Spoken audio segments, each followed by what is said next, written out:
연초부터 부진하던 고용시장 상황이 지난달에는 쇼크 수준으로 악화가 됐습니다. 오늘 저희 비즈플러스에서 현재 우리 경제의 가장 취약한 부분이라고 할 수 있는 이 고용 상황을 집중 분석해보는 시간을 준비를 했는데요. 본격적인 분석에 앞서서 우선 충격적인 결과를 내놨던 지난 5월 달 이 고용 동향 주요 수치를 한번 정리를 해서 여러분들께 이해를 먼저 시켜드린 다음에 본격적인 대담으로 들어가도록 하겠습니다. 자, 전체적인 내용부터 한번 보시죠. 5월 고용 동향입니다. 취업자 수는 7만 2천 명 늘어나는 데 그쳤습니다. 8년 4개월 만에 가장 적게 늘어난 거니까 뭐 거의 금융위기 전후로 해서 가장 나빴다라고 보시면 틀린 말은 아니겠습니다. 실업자가 112만 명을 넘었는데요. 1년 전에 비해서 12만 6천 명이 늘어났습니다. 100만 명을 넘은 것도 결국은 1년 만이라고 이제 보면 되는 거죠. 실업률도 4%를 꽉 채웠습니다. 1년 전에 비해서 0.4%포인트가 올랐으니까 이게 0.4%포인트가 올랐다는 건 상당히 좀 큰 거죠. 그러니까 그만큼 실업자가 늘었다는 얘기가 되겠습니다. 우리가 가장 많이 걱정하고 늘 화제가 되고 있는 이 청년 실업률을 보시면 10%포인트를 넘었죠.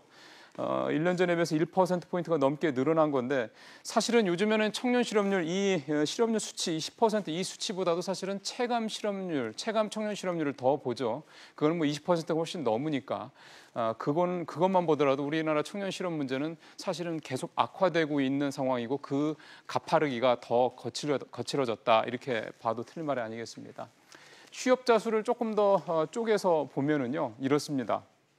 사실 올 1월까지만 해도 33만 명이 넘는 그런 취업자가 늘어났기 때문에 우리나라 취업자 수가 뭐 큰 문제라는 얘기가 별로 나오지 않았습니다. 작년 수준, 그러니까 30만 명대 수준을 유지를 했기 때문이죠. 근데 이게 2월 달 가면서 갑자기 이렇게 급격히 뚝 떨어지면서 이제 걱정을 낳기 시작합니다. 10만 명대로 뚝 떨어졌죠. 2월 달만 해도 이렇게 정부는 얘기를 했습니다. 아직은 뭐 지금 고용시장 상황을 굉장히 부정적으로 볼 필요는 없다. 조금 더 추이를 봐야 된다. 이런 얘기를 했는데 그 추이가 계속됩니다.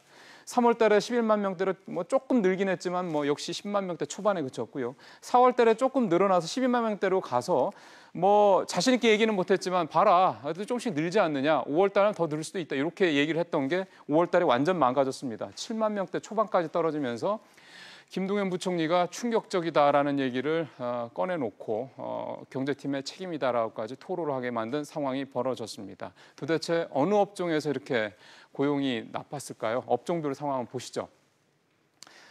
가장 취업자 수 유발 효과가 크다고 볼 수 있는 제조업 쪽 상황이 8만 명 가까이 줄어든 게 가장 눈에 띄죠. 제일 밑에 도소매업은 제조업과 연관성 상당히 높은 업종인데요. 이렇게 제조업이 좋지 않다 보니까 도소매업 역시 내용이 좋지 않습니다. 6만 명 가까이 좀 줄어들었고요. 계속해서 뭐 최저임금 여파가 뭐 직격탄이었다라는 식으로 많이 얘기가 되고 있는 숙박 음식업도 4만 명이 넘게 줄었습니다. 이 얘기는 잠시 후에 이제 전문가분들과 좀 얘기를 나눠보겠습니다. 그리고 교육 서비스업이 이제 10만 명 가까이 줄었는데 교육 서비스업은 쉽게 생각하면은 뭐 무슨 선생님 이런 분들이 이제 많이 포함이 되거든요. 근데 잘 아시는 것처럼 저출산 문제 때문에 소위 말해서 이제 그런 서비스를 받을 그런 교육 서비스를 받을 대상자 자체가 워낙에 많이 줄고 있다는 점도 이렇게 많이 줄어든 이유라는 해석을 이제 고용부 쪽에서 통계청에서는 하고 있습니다. 자, 근데 이렇게 무조건 다 줄기만 하지는 않았습니다. 많지는 않아도 취업자가 늘어난 업종도 있습니다. 보시죠. 보건복지 서비스업이 14만 명 가까이 늘어 상당히 좀 많이 늘었죠.